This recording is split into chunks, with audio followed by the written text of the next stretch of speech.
Diyos nagpakatao dinhi sa kalibutan aron sa paghatag ug sanglitanan sa atong kinabuhi ug binuhatan. Kay kita mga tubang sa iyang hukmanan. Ang pagtuuta walay kapuslanan kung kini walay binuhatan. Ang atong mga buhat maoy basihanan, diin kita pagahukman. Ang kinabuhi mo igsuon kumusta, na malandong ka ba ning panahona?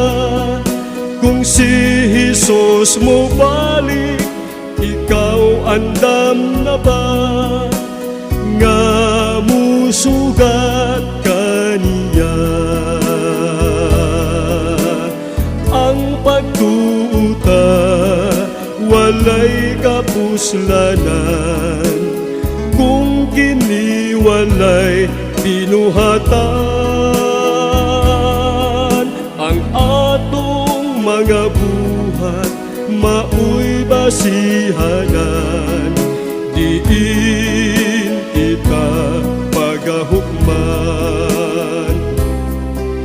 Igsuon susiha ang kaugalingon mo, kung nagpadayon ka ba sa pagtuo. Ang atong binuhatan maayog dautan, kining tanan iyang pagahukman. Ang pagtuuta walay kapuslanan kung kini walay binuhatan. Ang atong mga buhat maoy basihanan, diin kita pagahukman. Diin kita pagahukman. Diin kita pagahukman.